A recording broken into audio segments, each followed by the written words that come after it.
affects me today as much. I mean, like, I don't ever wish my parents were still together. They're much more happier apart at the moment. My mom kind of fills in both roles. She's my mom, she's my dad. I wish she'd left earlier. The problems in a marriage affect the child, and sometimes even worse when the parents are together and fighting all the time and manipulating the children against each other when they're all in the same home. And so the children don't learn any peace about how to live in a peaceful place. And so that causes just as much as anxiety as if they were to divorce. And so while I would never, I don't promote divorce. I don't think that that's what needs to happen to solve problems. But in some cases, especially if there's physical abuse and there's emotional abuse, it's harder on the child to stay in that home. They don't have a choice, but it's very difficult. And it's hard to work with the child to move through that because they go home to that all the time. So they should consider definitely whether or not the marriage relationship is salvageable, and it's not always salvageable. And when kids if they're living in chaos, then staying married just for the sake of staying married, being in chaos is not, it doesn't create a better outcome than separating and removing a kid from the chaos. Domestic violence. In those situations, you're not only putting yourself at risk, you're also putting the children at risk if something does happen to them. And then substance abuse issues. And sometimes people just don't mesh well. In those situations, well, maybe you do get a divorce, you at least have a better chance of co-parenting. But when there's substance abuse issues and domestic violence, then you need to get out. One thing I can say is that my mom has come out of it and she's been supportive of me forever, and this is the one thing where, like, I know she's finally free. She's finally free to do everything she wants to do. And he just treated her really badly. And he always blamed everything on her. And that's why I think divorce in any situation where there's like fundamental issues with the parents and how it works out, as long as they can realize that, and there is something major, it's always better to cut it off. Divorce doesn't really adversely, unless you make it really crazy like my parents did.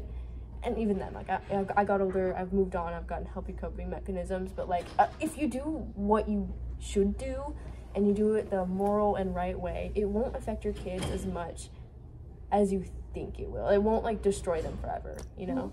The older ones may know a little more than the younger ones. A lot of times parents think, well, they're older, so we can tell them everything, which that's not the case. They may need to have the basics. They may need to know because they're going to ask why.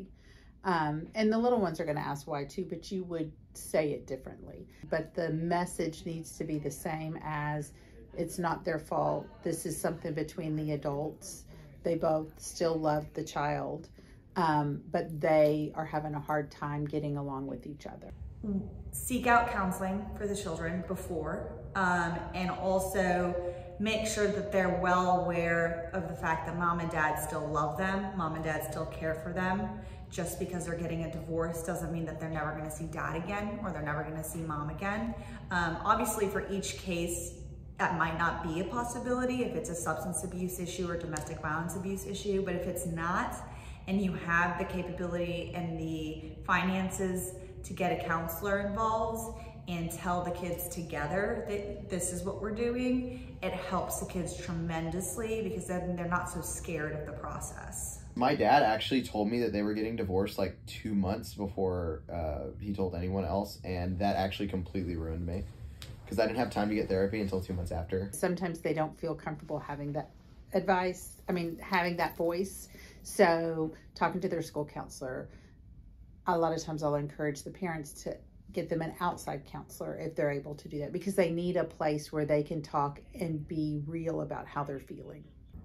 It took me a while to heal from everything and like understand, because for a while the court set up mandatory visitations for a while. Throughout the entire thing, I still didn't understand everything that had happened, as well, and it took me a while to like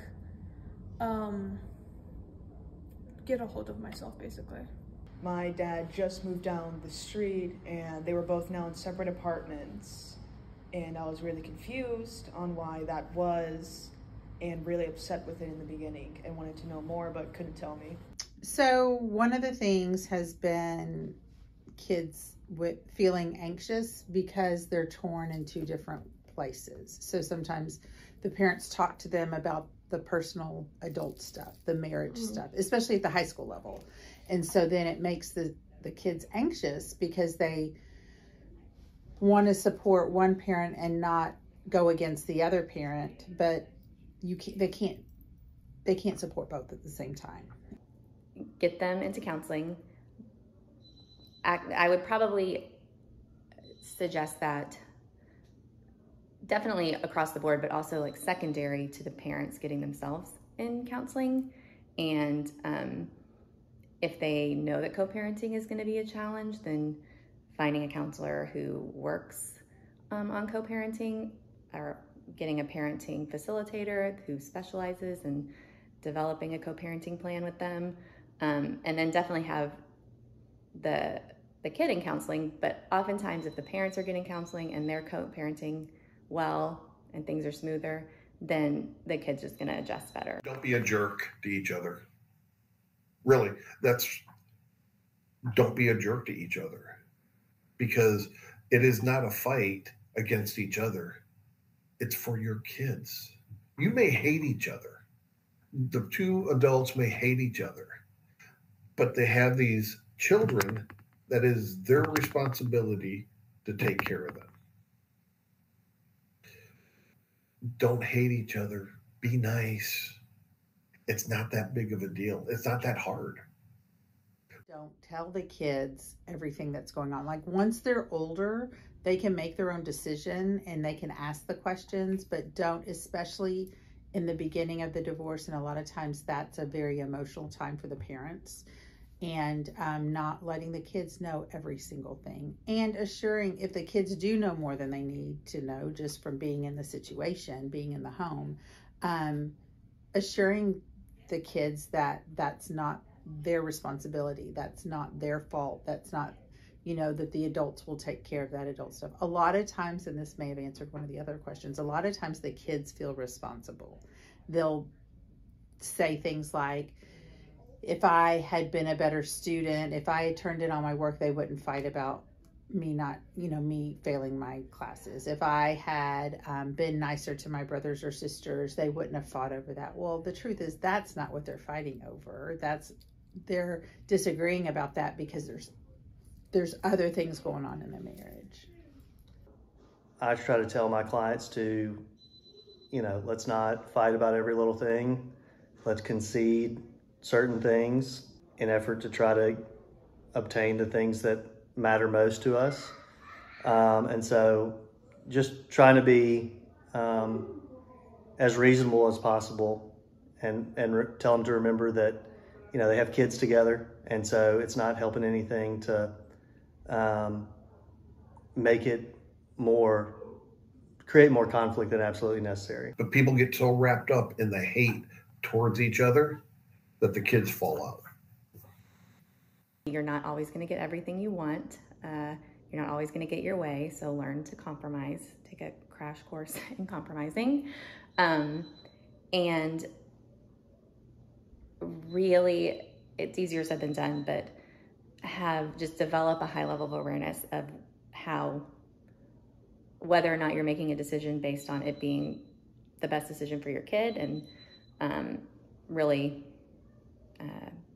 that being your intention, or if it's, I just don't like this other person very much and I can probably make them mad by being difficult. Be civil, because I feel like my parents, and especially my mom, was not civil. She did a lot of things that if she didn't do, she would have gotten custody. She would have, you know what I mean? So I wish she was a little more like calm with it. It's important not to overreact, because sometimes two people just don't fit, and that's okay. Majority of the time, people are not realizing their actions necessarily of how it's really hurting the kids, or they have their own agenda, where they want to get back at mom or get back at dad. So they're using the children against the other parent, which hurts the child. I was put in a position where, you know, I was kind of used as a tool by my mom to like try to get my dad back or like try to hurt my dad, which is just crazy because the whole point, the divorce really should not, you should try your best to not negatively affect the kid as much as possible. That's my belief, you know, and you do that by being civil and by, you know, still treating the other parent with respect. My dad and me have never been, at one point we weren't particularly close, but a lot of it I just, especially realizing looking back now, he just kind of was using me. A lot of times it's not really about the kids, it's about these parents still being angry with each other. And so if one parent wants to sign a kid up for an activity, let's say like a camp over the summer, and it's during the other parent's time, well then that parent might make it more difficult, just to make it more difficult for the other parent. And so it kind of gets lost in the shuffle that the kid really wants to do the camp. So they kind of get the short end of the stick when it comes to parents making decisions that are just good for them as opposed to like what's going to affect the other parent. I'm with my mom most of the time. I visit my dad every other weekend and Thursdays. Communication. Communication is key. Actively letting each other know how the children are doing, adding them on all the email chains with, you know, the teachers, the coaches. Show up, both of you, for all the events, so everybody's kept in the loop at all times. Communication is going to be the key to good co-parenting. I mean, if they agreed on everything, they probably may not be getting a divorce, right? And so there was probably some fundamental disagreements that led to a divorce. And a lot of times that has to do with kids. Decision making probably is the toughest thing, and you know, learning how to concede certain things and, you know, stand your ground on others and where that line's drawn. It can be as simple as a haircut for the child. Dad will get the haircut for a child and mom hates it. And then they're fighting over that. Or one parent, during COVID, it was really bad because one parent would not want the vaccine, one would want the vaccine, and it would cause a huge issue between the two parents.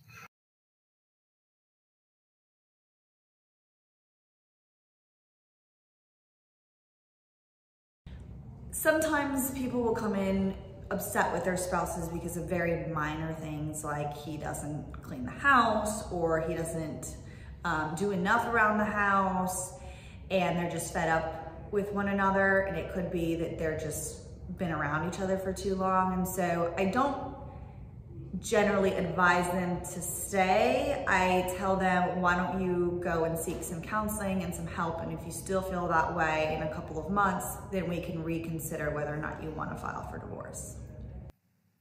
I think anytime you're in an unsafe environment, divorce is a must. I think two people have got married because